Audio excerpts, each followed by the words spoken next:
desenvolvemos uma pesquisa vacina contra a Covid e o combate à desinformação na cobertura da Folha de São Paulo. Essa pesquisa tinha o objetivo de identificar como os jornais de grande circulação, em especial a Folha de São Paulo, estava fazendo enfrentamento à desinformação que emergia em relação à vacina contra a Covid. Então, escolhemos o ano de 2020 e essa coleta, o objetivo mesmo era entender de que forma esse enfrentamento se dava, levando em consideração a análise de enquadramento, que era a nossa metodologia preferencial. E a gente escolheu a Folha de São Paulo para entender, frente a uma pandemia em que a própria Organização Mundial de Saúde vai identificar que há uma profusão de informações falsas, enganosas, em que a vacina se colocava como uma possibilidade de retorno a uma certa normalidade, de evitar mortes e situações de agravamento da saúde das pessoas, frente a posições dos jornais já identificadas durante a pandemia, em que o jornalismo já se colocava como um aliado da ciência e das instituições científicas frente ao movimento negacionista. Para dar conta disso, a gente vai ter como pressuposto a noção de que o jornalismo vai aproveitar esse movimento de desinformação, a necessidade de informações verdadeiras durante a pandemia para reiterar seu compromisso com a verdade, em busca justamente de se contrapor a esse movimento, que é o movimento de desinformação. Nesse sentido, o jornalismo faz parceria, no caso a Folha de São Paulo, com o projeto Comprova, mas isso acontece em quase todo mundo, com agências de checagem. Essas agências de checagem, elas se tornam fundamentais porque, para além das lógicas de apuração jornalística, as agências de checagem vão atuar dentro de uma perspectiva da confirmação, da verificação de determinadas informações que são passadas,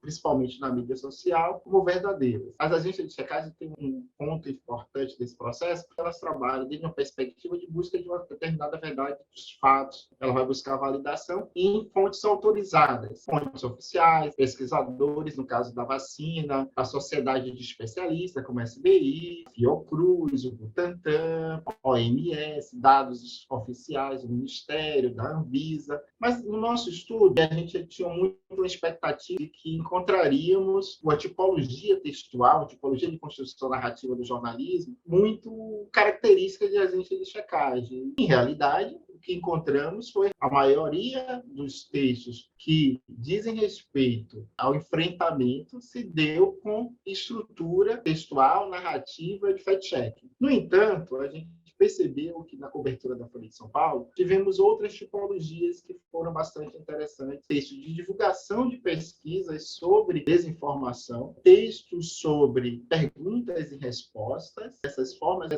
serem minoritárias mostram como o jornalismo vai buscando alternativas para além do fact-checking para fazer esse enfrentamento à desinformação. A desinformação sobre vacina, ela antecede muito a pandemia da Covid, mas isso ganha uma força quando os meios de comunicação, principalmente os digitais, se edificam. A diferença é que a participação da desinformação da pandemia tem um grande componente político, não na discussão política de políticas públicas apenas, mas de política no sentido parlamentar, governamental. Então, a gente tem a participação desses profissionais da política promovendo a desinformação, e a promoção dessa desinformação também recai sobre a vacina. Sendo assim, a nossa busca foi entender essa situação associada ao que a gente chama de análise de enquadramento, que é uma lógica de análise que tenta identificar que quadros, ou seja, que dimensões de interpretação de um determinado tema, principalmente se ele for polêmico, vai emergir dos discursos midiáticos.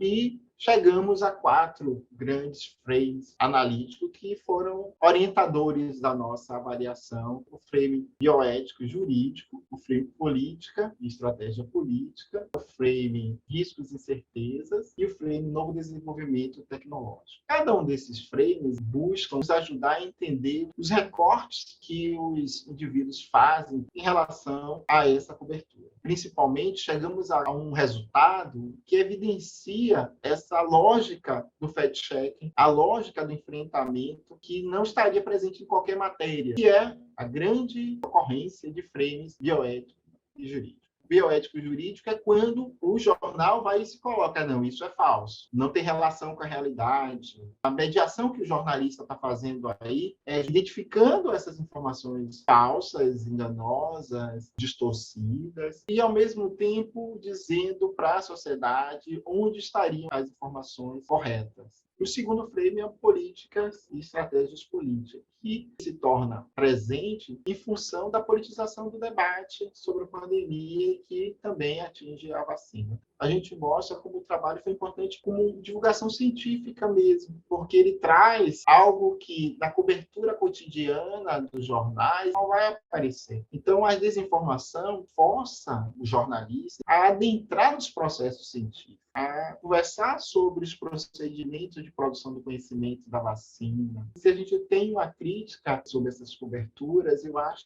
que a maior é, apesar de esse quadro de desinformação estar colocado muito claramente, a sistematização e as lógicas de operação da desinformação na sociedade contemporânea, principalmente nos mídias sociais, não é muito explicada nos processos de produção textual dessas notícias. Em menos de 30% desses textos há um debate sobre como funciona essa produção de desinformação, porque ela chega até as pessoas. E aí eu acho que todos nós que atuamos na área da comunicação, da divulgação científica, de jornalismo científico, estamos empenhados nesse processo de enfrentar a desinformação, entender que novas lógicas, que novos produtos, que novos mecanismos, que novos sistemas precisamos construir para dar conta desse desafio.